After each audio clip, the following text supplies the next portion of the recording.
À altura da rubrica da semana A Última Fronteira com o Miguel Gonçalves, comentador CRTP. Miguel, bom dia. Vamos falar de cosmologia e, sobretudo, de notícias que remetem para desafios nesta área. O que é que nos trazes? Olha, vamos começar com um acaso, porque foi de facto o que aconteceu com esta primeira história que temos para contar, quando um conjunto de investigadores do Instituto Max Planck para a Astronomia, estava a fazer uma análise a quasares. E o que é que são quasares? São núcleos de galáxias que estão muito distantes de nós, geralmente muito distantes de nós, e que são núcleos muito ativos. Porquê? Porque têm um buraco negro supermaciço no seu núcleo e que à sua volta tem um disco de acreção de matéria que está prestes aqui no buraco negro, mas está tão quente, tão quente, que é muitíssimo brilhante. E, portanto, este conjunto de investigadores estava a olhar para 15 desses quasares no universo distante, como nesta viagem que nós estamos aqui a fazer neste vídeo, quando olhou para um quasar em particular, a luz que estavam a receber desse quasar tinha ali uma anomalia qualquer. Aquilo não era propriamente a luz, o espectro, a assinatura química daquele quasar que eles estavam à espera. E então o que é que eles de facto encontraram? É que entre o quasar e os telescópios aqui na Terra estava uma nuvem. Essa nuvem está tão distante de nós que a sua luz demorou 13 mil, um pouco mais até de 13 mil milhões de anos, até chegar à Terra, que é como quem diz, a idade daquela nuvem, ou melhor, ela apareceu quando o universo tinha apenas 850 milhões de anos. Ora, eles não estavam à espera de encontrar aquela nuvem, mas a partir do momento em que a encontraram, a excitação aumentou. Porquê? Porque os astrónomos e os cosmólogos desconfiam que naquelas primeiras centenas de milhões de anos do universo foi quando se formaram as primeiras estrelas. E, portanto, encontrar uma nuvem, e as estrelas nascem dessas nuvens, encontrar uma nuvem tão primordial, tão ancestral, é tentar perceber, no fundo, qual era a componente química dessas primeiras maternidades das estrelas. E com 850 milhões de anos de idade, o que eles estavam à espera de encontrar era uma nuvem perfeitamente limpa de metais. Em astronomia, metais é tudo acima do hélio. E porquê isso? Porque o universo era tão bebê que, naquela altura, com 850 milhões de anos, provavelmente haveria apenas hidrogênio e hélio, os elementos formadores, os primeiros elementos químicos do universo. Só que, quando eles leram precisamente aquele espectro daquela nuvem, o que é que lhes apareceu? Olha, apareceu carbono, oxigênio, ferro e magnésio. Está bem que eram quantidades muitíssimo pequenininhas, mas o que diz a nossa teoria sobre a formação das primeiras estrelas, quando é que elas apareceram no universo, diz que elas tinham que morrer para atirar, tinham que explodir, para atirar esses elementos químicos mais pesados para o universo. O problema é que estrelas com essa massa, que têm massa suficiente para explodir e sintetizar esses elementos químicos poderosos, têm um tempo de vida de aproximadamente 1000 milhões de anos. Ora, aquela nuvem tem apenas 850 milhões de anos. Como é que é possível, então? Nós temos elementos pesados que só poderiam aparecer, teoricamente, depois. Ora, isto levou os cientistas a chegarem a uma conclusão, e que é a seguinte: se calhar as primeiras estrelas do universo apareceram muito mais rapidamente do que aquilo que se pensava. E, portanto, se apareceram muito mais rapidamente, pode ser que se encaixe naqueles 850 milhões de anos, então, aquela contaminação de elementos mais pesados no universo. E, portanto, o grande desafio agora é tentar encontrar outras nuvens com aquela idade para perceber se encontramos também esta abundância de elementos mais pesados e que nos ajudam, no fundo, a dar aqui uma datação para o aparecimento das primeiras estrelas. Para já, é difícil de encaixar esta cronologia nos acontecimentos. Mas disseste muito bem, continua a ser uma grande semana para a cosmologia, porque um artigo publicado na Nature Astronomy veio mostrar que, ou para alguns cientistas, veio mostrar que se calhar nós vivemos num universo fechado, quase como se fosse uma grande esfera.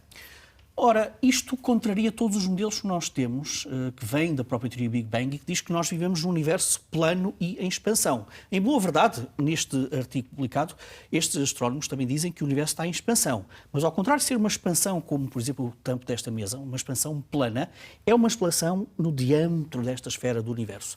Como é que eles chegaram a esta conclusão? Olharam para isto que nós estamos a ver. A primeira luz do universo, chamada radiação cósmica de fundo, quando a RTP estava mesmo no início, quando de madrugada acabava a emissão, aquela estática que nós ouvíamos, 1% dessa estática era um bocadinho desta luz primordial do universo.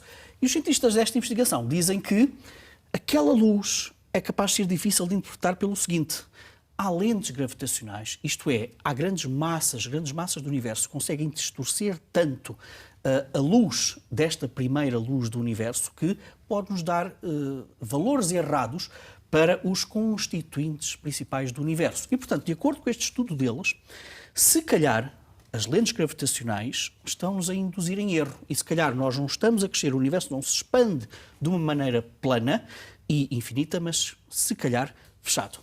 Ora, isto não é de longe unânime, muito pelo contrário. É um estudo que está a ser fortemente contestado pela restante comunidade científica. É assim que se faz ciência e, portanto, muitos dos cientistas que se opõem a esta interpretação dizem que o que se encontra ali é uma espécie de uma análise estatisticamente incorreta para chegar a estes valores. De qualquer forma, continuamos a viver tempos extraordinários do ponto de vista de cosmologia, porque temos até valores diferentes para a velocidade de expansão do universo e que se calhar nos dão histórias diferentes precisamente para a evolução deste nosso cosmos. São dados para anotar e para ir avaliando de quando em vez, tendo em conta as teorias que vão surgindo. Miguel, avançando nestes comentários para as Voyagers e para as surpresas que continuam a trazer algumas décadas depois. Olha, já foram lançadas mais de 40 anos e é notável como a Voyager 2, em particular, que é aquela que vamos falar aqui, está a mais de 18 mil milhões de quilómetros de distância. Imagina, continua a funcionar. Alguns dos seus instrumentos científicos, pelo menos 5 deles, continuam a funcionar e a mostrar-nos, dar-nos informações dos confins da esfera de influência eletromagnética do nosso Sol. E então, este estudo agora publicado conta-nos que, a 5 de novembro do ano passado, a Voyager 2 terá passado mesmo a heliosfera, que é precisamente essa bolha de influência eletromagnética do nosso Sol. Primeira questão, bolha. Estes dados vêm confirmar que se calhar a heliosfera não tem tanto a forma de um cometa, tem mesmo a forma de uma bolha que nos protege de radiação cósmica energética que vem do espaço interestelar. E, portanto, estes dados que a Voyager 2 agora nos manda confirmam que, de facto, ela passou esta fronteira que nós estamos a ver nesta animação da heliosfera, esta fronteira chamada heliopausa. E porquê é que chegámos a essa conclusão? Porque os modelos teóricos diziam que a heliosfera do Sol é um meio mais quente e menos denso, enquanto que o espaço entre as estrelas, o espaço interestelar, é provavelmente um meio mais denso e mais frio. Ora, o que registaram os detectores da Voyager 2 foi precisamente isso, a passagem do meio menos denso e quente para um meio mais denso e frio. E demorou apenas um dia a passar essa fronteira. E, portanto, essa fronteira é muito mais fina do que aquilo que nós pensávamos, até mesmo em comparação com os dados que a Voyager 1, que também já passou essa fronteira, registou no outro local do Sistema Solar. Estas sondas saíram desta esfera de influência eletromagnética do Sol em sítios diferentes. Estes dados da Voyager 2 dizem-nos também que há radiação do Sol que está a vazar autenticamente desta heliosfera e, portanto, encontramos aqui alguns buraquinhos, digamos assim, na heliosfera, onde está a passar radiação do Sol. Agora, estes dados são também particularmente interessantes porque, a partir do momento em que a Voyager 2 passa da heliosfera e continua a funcionar, esperemos que os dados científicos continuem a funcionar, vamos ter pela primeira vez, Stella, informações científicas do que está para lá da influência energética do Sol. Isto quer dizer que as Voyagers já saíram do Sistema Solar? Não. O Sistema Solar é muito mais grande, é muito maior do que isto que nós estamos aqui a ver. Tem também uma nuvem de Oort, tem influência gravitacional. Aqui estamos a falar da fronteira eletromagnética do Sol. Miguel, na última página temos a imagem da semana e remete-nos para Mercúrio. Trânsito de Mercúrio. Amanhã podemos assistir, se as condições meteorológicas permitirem, à passagem de Mercúrio mesmo à frente do Sol, mais ou menos a zona equatorial do Sol. E isto é um evento relativamente raro. Olha, o próximo Sol será em novembro de 2032. Se as condições meteorológicas falharem, os nossos telespectadores podem ver neste site, neste urlo que nós estamos aqui a ver em rodapé, porque um telescópio astronómico da NASA vai acompanhar precisamente esta passagem de Mercúrio pelo Sol. Isto é um evento raro e fica aqui o nosso convite para os telespectadores e o Planetário do Porto, já agora, vai também aproveitar para acompanhar este evento, se as condições permitirem, em segurança. Nós não podemos olhar para o Sol para ver este trânsito de Mercúrio, tem que ser feito em segurança. Fica aqui a sugestão para quem está aqui no Porto, a partir de 12h30, no Planetário do Porto, poder assistir a este evento. E assim terminamos esta semana. Estás de regresso no próximo domingo ao Bom Dia Portugal. Miguel, obrigada.